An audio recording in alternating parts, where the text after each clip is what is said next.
Hey guys, welcome to the workshop. So it's good to have you here, and as you can tell by the title, I wanted to spend a few minutes and talk about Evaporust. And the reason why I kind of hesitated there is because I keep calling it Rust-Oleum. I don't know why. I want to jump in and ask a couple questions about that and kind of talk a little bit about it. But first, let's jump back to what the last video was, which was part 2 of my built-in series. Now, you may notice now I've changed the title. It's not necessarily built-in.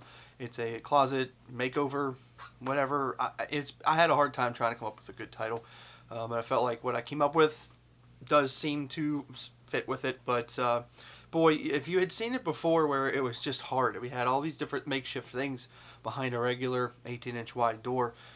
It really brought it to life, made a nice big impact in our house and our hallway.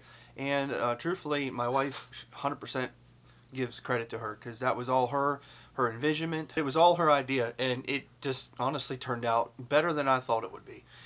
Between the bottom and then all the drawers, we added one extra drawer. Now, we did have one thing that we wanted to add, which was an actual working lock on one of the drawers, but as we made it, we kind of realized it just really wasn't going to work out too well, so we had to scratch that plan and that idea out the window, but we'll see what happens.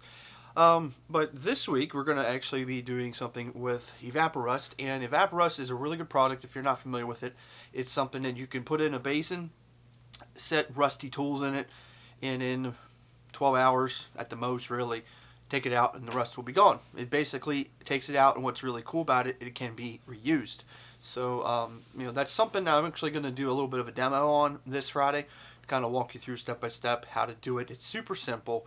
The instructions are on the back of these containers, but I do find sometimes it's easier to just watch somebody explain it.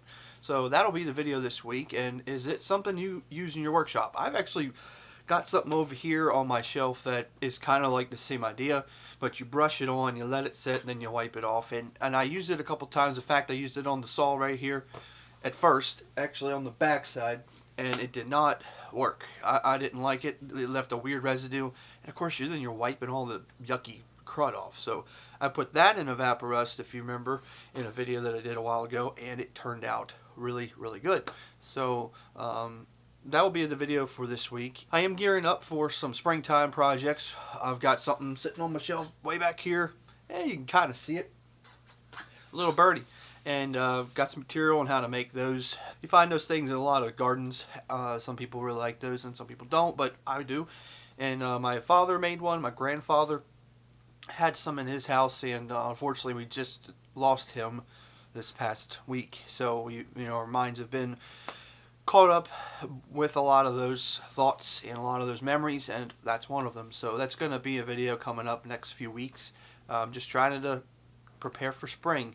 And I'm going to be doing a raised bed for like gardening and stuff. Not just for flowers, but for gardening. That's what we're doing. So I've got a bunch of different things coming up. It's just we're kind of getting out of that cold weather, getting into the spring weather. So that's pretty much about it for this video update. I hope that you all are doing great, and we'll be seeing you next time right here in the workshop.